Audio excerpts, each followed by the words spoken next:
What simple, life hack should everyone know? Get into a routine of stretching your hip flexors and chest if you sit for long periods. Absolute game changer for people who suffer with chronic lower back pain as a result of being hunched over a desk. AY suggested stretches. Foundation training helped me reverse 3 years of progressively worsening back, hip problems due to sedentary lifestyle. Losing weight was equally important though. No matter how good a person you are, at some point you will be the bad guy in someone else's story. You can't please everyone, and you shouldn't try to be a good person, and have friendships with people you can respect and look up to. Sometimes you're the bad guy because you're trying to be a good person. Like when your best friend of 15 years asks you to do something against your moral compass and you say no and they end the friendship and write a book about it. And you have to be okay with that. If you have trouble choosing, flip a coin. While you're waiting to get the result, your mind automatically starts to wish for what it wants. Then you can choose easily. I've been doing this for big life decisions for years. Sometimes I don't realize what I want, but instead realize it doesn't matter and I just go with the flip result. If there's a jar or container you can't open, run the lid under hot water for 30 seconds. Dry it so you can get a good grip. Then open. Never had this not work. Some pretty good stuff on here. 5 minutes of daily exercise is infinitely better than 0 minutes and will make a big difference. Buy anything you need in your kitchen from a restaurant supply store. Anything. Plates, glasses, pans, etc. There are a few online that sell to consumers. Those $8.99 tongs at a box store are like $1.30. A 16 ounces. Mason jar glass that sells for $3 to $4 a piece can be bought as a 12-pack case for $8.55. Oneida china plates that sell for $345.84 a case for $57.84. I just bought a 2-foot by 2-foot wooden butcher's block cutting board that would have been close to $400 for $55. If you put something down temporarily, say out loud, "I've put the screwdriver by the microwave," or whatever. This engages many more areas of the brain, particularly the language centers, which creates a richer memory, making it less likely you'll forget where you put it. In a similar vein, I will say it out loud when I turn stove burners off, unplug my hair straightener, etc. I've found this helps me eliminate those moments where I leave the house or am in bed and I'm suddenly like, did I leave that on? My wife and I made this a ritual due to her OCD. Anytime we're going out, I'll say to her, "Hey, I unplugged the iron." Saying it in a funny voice helps too, because it's easier to remember that Shrek told her the iron was off. Don't take criticism from someone you wouldn't take advice from. Learned this the hard way. Years and years of listening to negative people's negative opinions and let it affect what I thought I could do. Got away from that and feels great. I saw this elsewhere on Reddit almost a year ago and it actually kicked off a ton of positive changes in my life. I had to post it because it transformed my life quite a lot. Got out of some toxic friendships and freed up so much time and space in my brain. I felt like a huge weight was lifted off me and I've been happier. Sleeping better. I feel closer to my wife. I smile way more. I enjoy my hobbies more. It's been wonderful cutting off toxic people. Brush your teeth more thoroughly before bed after you are done eating and drinking for the day. Morning brushing is important too, but more so for fresh breath, while evening cleaning will prevent bacteria from breeding and damaging your teeth and gums. I brush my teeth every day with an electric toothbrush. I have been doing that for the past 3 years at least. I'm 21. But despite that, my teeth are still a bit yellow and it's annoying. I have some friends who have very white teeth and they told me they didn't whiten them. Am I doing something wrong? Should I stop drinking coffee? Is it just genetics? Nah man, you're fine. While some people have whiter teeth than others, it's normal to have slightly yellow teeth. Not necessarily a hack, per se, but learn some basic knife skills. The amount of time you will save chopping vegetables a few times a week, minimum, for the rest of your life far outweighs the amount of time it takes to learn. Plus you can use the extra time to keep the kitchen clean and that makes everything less stressful while you're cooking and makes the cleanup faster as well. Tell that to my GF who insists that a butter knife can be used to cut anything. Squashed tomatoes suck. To confirm which circuit breaker is associated to an outlet, plug in an old radio and turn the volume up before you flip the circuit breaker. You can also do this with a vacuum if you are like me and don't have a radio.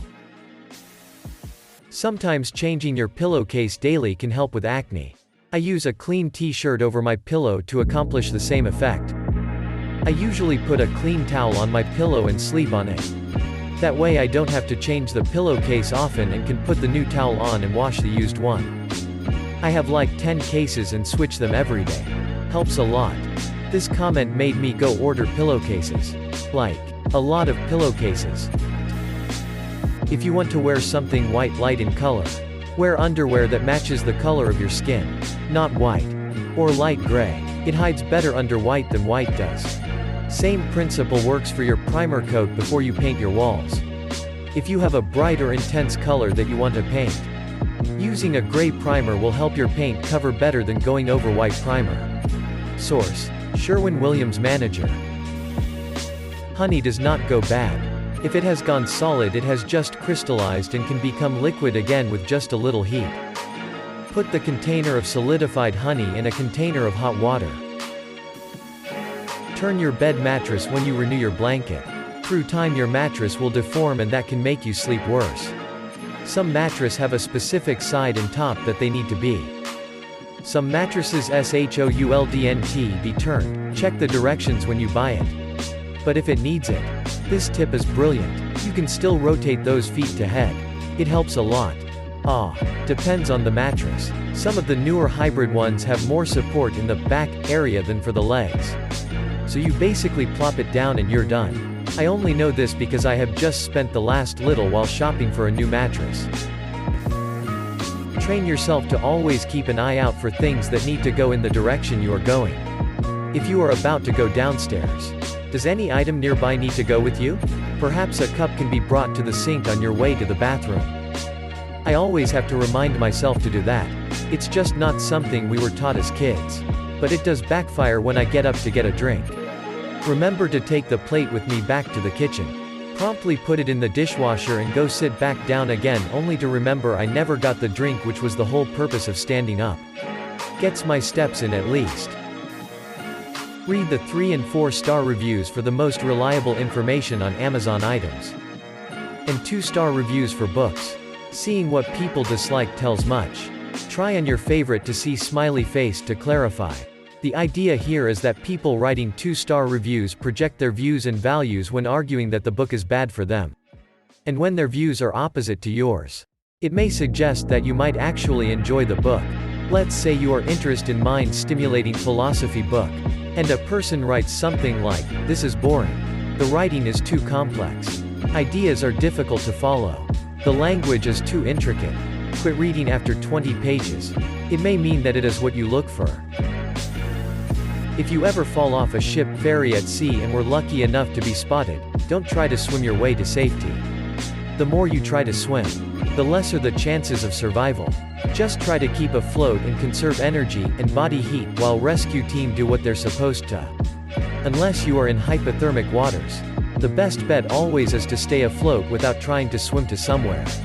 This information about falling overboard, hypothermia and conditions, survival at sea etc. are based on my own experience of 12 years sailing on merchant ships. I was also told trying to swim towards the ship will just result in you being sucked into the screw. And if you're being rescued, the ship will turn the stern away from you for that reason. If you have a spare minute or are just playing video games or on a computer at home, take a few minutes to just pet your dog, cat and really appreciate them. A phrase I heard somewhere just really stuck with me. Pets are only a part of your life, but you are your pet's entire life. Most of the time keeping your mouth shut is a great option. If you bring something to someone's house that you don't want to forget, put your keys with it, assuming you can trust the people there. Also, get a tile or similar Bluetooth device so you never lose your keys or phone again. Tiles are game changers. Just remember to put a clap finder on the remote that finds tiles. The phone is the finder, and to find the phone, just double-click the button on the tile. I have like 4 tiles. So if I can't find one of them, First I use one of the other tiles to find my phone. Then I use the phone to find the missing tile. It's amazing. When moving house, always set up your bedroom, make the bed first so when you're exhausted and just had enough you can fall into bed. Nothing worse than being exhausted and having to make the bed before getting into it. Also, if you have time, plan where do you want the furniture's boxes of your stuff in the house. Placing it in the right room straight away helps a lot. What I've found very helpful is labeling each box with the contents and the room I want to put it in. I bought a roll of like 500 large name tags stickered so that they'll stick on anything. You don't have to be specific if you don't want to. Just using broad categories like books or dishes works too. I also moved all the stuff we've been storing but haven't used from boxes into plastic storage tubs. That way I can keep them in there when we move. I'll know that the cardboard boxes are all stuff I want to unpack. Manners and general politeness will get you far and become the norm with but a small amount of practice. I'm not talking overboard, milady, but a simple please and thank you with a genuine smile. Whenever you have a time to be somewhere, aim to be there 15 minutes early. To allow for time snags, or for traffic. People respect punctuality. On time every time. Better yet ahead of time. You will often have to make decisions in life without being able to know all the information related to the choices. Being able to identify what you don't know is invaluable. It allows you to make assumptions and contingency plans if those assumptions fail. I want to slap every person that quips. If you assume, you make an ass out of you and me. You cannot function in life without making assumptions. The trick is to identify them as such so that you can be better prepared when they are resolved. It sounds crazy, but talking to yourself helps in these scenarios too.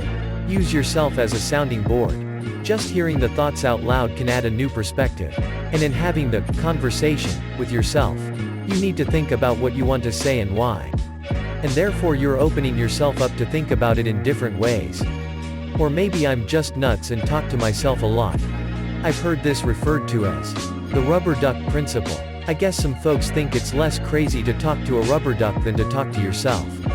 In my work, software engineering, it's a pretty common practice to borrow someone just to sit there and listen to a thought. They usually don't need to even provide feedback, and are sometimes just replaced with inanimate objects, like a rubber duck.